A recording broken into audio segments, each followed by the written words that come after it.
Have you ever pondered on the intersection of philosophy, politics, and personal adversity? Boethius, a prominent figure from the 6th century, did just that. Anicius Manlius Severinus Boethius, or simply Boethius, was a man of many talents. Born into a noble Roman family around the year 480 CE, he was a statesman, philosopher, and Christian theologian. He was an intellectual prodigy who received a classical education, a rarity at the time. This education nurtured his intellectual pursuits, setting him on a path to becoming a prominent figure in the Roman Senate. But life wasn't always rosy for Boethius. Despite his noble birth and intellectual prowess, he found himself in the midst of political turmoil. During the reign of Theodoric the Great, the Ostrogothic king, Boethius was accused of treason in 523 CE, an accusation that would prove to be a turning point in his life. The accusation was not without consequence. It led to his imprisonment and eventually his execution. This marked the end of his political career, a career that once held so much promise. But as one door closed, another opened. While his political aspirations were cut short, his philosophical journey was just beginning. His time in prison was not spent idly. It was during this period that he penned his most famous work, The Consolation of Philosophy, a philosophical dialogue between Boethius and Lady Philosophy, who provided him solace and guidance in the face of adversity. This work, born out of his personal suffering, would go on to explore profound philosophical and theological questions. Questions about fate, free will, and the nature of happiness. Boethius's life and works spanned a time of transition between the classical world and the early Middle Ages. His story is one of triumph and tragedy, of intellectual pursuit in the face of political adversity. His contributions to philosophy, particularly in the areas of logic, metaphysics, and the philosophy of language, have left an indelible mark on the history of Western thought. As Boethius's political career ended abruptly, his philosophical journey was only just beginning. Imprisonment can be a catalyst for profound introspection. For Boethius, it led to the creation of his most influential work.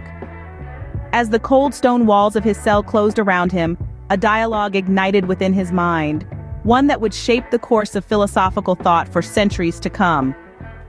This dialogue was captured in his seminal work, The Consolation of Philosophy. The Consolation of Philosophy was born in the crucible of Boethius's hardship. It was within the confines of his prison cell that he penned this philosophical masterpiece, a beacon of hope and wisdom amidst his personal tragedy. The work takes the form of a dialogue between Boethius and Lady Philosophy, a personification of wisdom who comes to console him in his hour of need. Lady Philosophy, with her soothing words and enlightened insights, guides Boethius through a journey of self-discovery and philosophical exploration. She challenges him to consider the nature of fate and free will, two concepts that have perplexed thinkers throughout history. In their dialogue, Boethius grapples with these questions, wrestling with the tension between the predetermined course of events and the individual's capacity to shape their own destiny. Beyond the realm of fate and free will, Boethius and Lady Philosophy delve into an exploration of happiness. What is the true nature of happiness? Can it be found in wealth, power, or fame? Or does it lie elsewhere, hidden in the recesses of the human spirit? Through his dialogue with Lady Philosophy, Boethius unpacks these questions, seeking to uncover the essence of human fulfillment. In writing The Consolation of Philosophy, Boethius gave voice to the profound questions that lie at the heart of human existence. His work stands as a testament to the power of philosophy to provide solace in times of adversity, to illuminate the path forward when all else seems dark. In the shadow of adversity, Boethius found solace in philosophy, leaving behind a text that would resonate with readers for centuries. His words continue to echo through the halls of time, reminding us of the enduring power of philosophical inquiry and the comfort it can provide in the face of life's inevitable trials and tribulations. In a time of transition and uncertainty, Boethius became a beacon of intellectual preservation. As the world around him shifted from the classical era to the nascent Middle Ages, he took on the mantle of safeguarding the wealth of knowledge that had been crafted by the ancients. Boethius was not just a passive guardian of this treasure trove of wisdom, but an active participant in its diffusion. He translated and wrote commentaries on the works of illustrious philosophers such as Aristotle and Porphyry. It was a task that required not only a deep understanding of the material, but also a meticulous attention to detail and a profound respect for the original texts. By translating these works from Greek into Latin, the lingua franca of his time, Boethius democratized knowledge.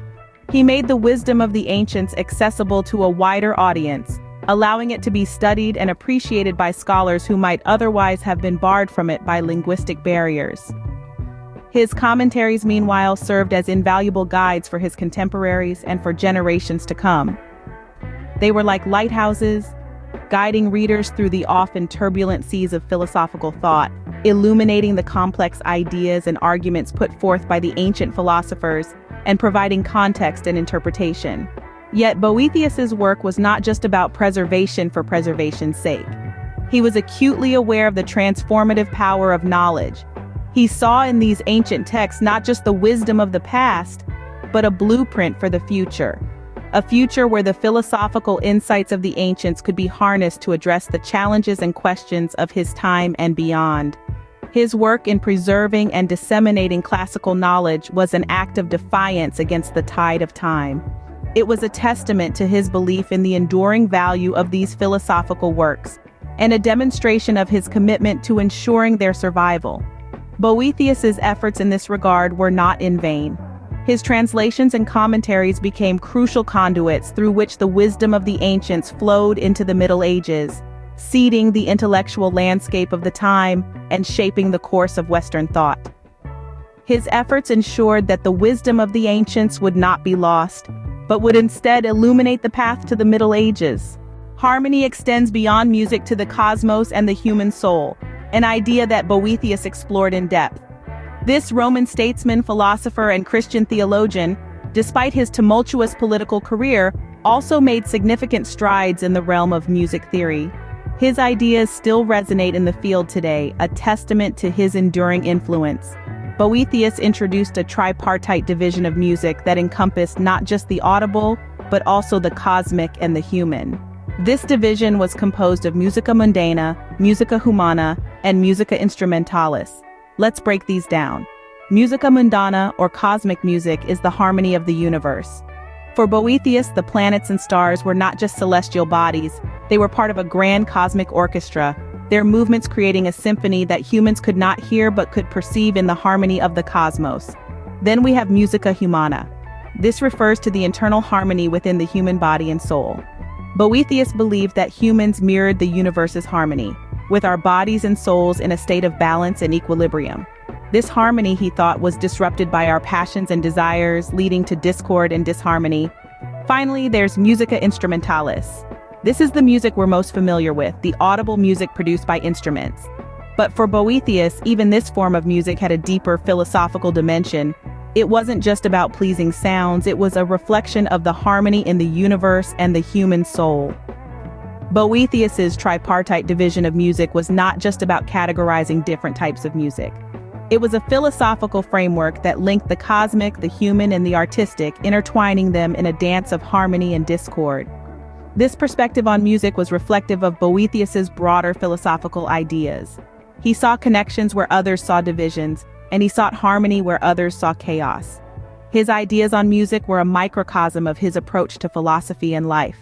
Boethius's ideas on music echo his broader philosophical perspective, weaving together the cosmic, the human, and the artistic. His contributions to music theory remain a testament to his innovative thinking and his enduring influence on Western thought. From logic to linguistics, Boethius's influence permeates many aspects of Western thought. This Roman philosopher, statesman, and Christian theologian's intellectual prowess has left an indelible mark on the trajectory of philosophy and intellectual development. One cannot discuss Boethius without delving into his logical and linguistic works. Take, for instance, his treatise De Differentiis Topicis. In this work, Boethius grapples with categorical and hypothetical syllogisms, helping to shape our understanding of logic. He goes beyond just explaining these concepts. He offers a critical examination, helping us to question, understand, and appreciate the complexities of logical thought. Then there's De Divisione.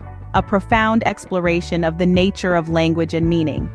Here, Boethius takes us on a linguistic journey, examining how words and phrases can be divided and understood.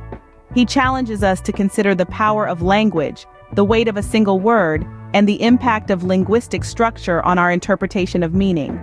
Boethius's work in these areas has been instrumental in the development of linguistics and logic, with his theories and ideas still being taught and discussed in classrooms around the world. His intellectual contributions have been so significant that his influence can be felt in other areas of philosophy, including metaphysics and the philosophy of language. But Boethius's legacy extends beyond his intellectual contributions.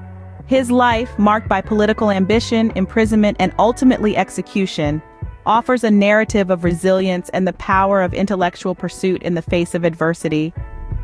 His enduring work, The Consolation of Philosophy, written during his imprisonment, continues to provide solace and guidance to readers, demonstrating the timeless relevance of philosophy. Boethius's influence reverberates through the centuries, from the Middle Ages to the present day. His philosophical and theological insights, combined with his efforts in preserving and transmitting classical knowledge, have earned him a lasting place in the annals of Western thought. Boethius, a figure who bridged the classical and medieval worlds, leaves us with a legacy that continues to shape our understanding of philosophy, language, and the human condition. His life and work remind us that philosophy is more than just an academic pursuit. It's a way of understanding and navigating the world around us.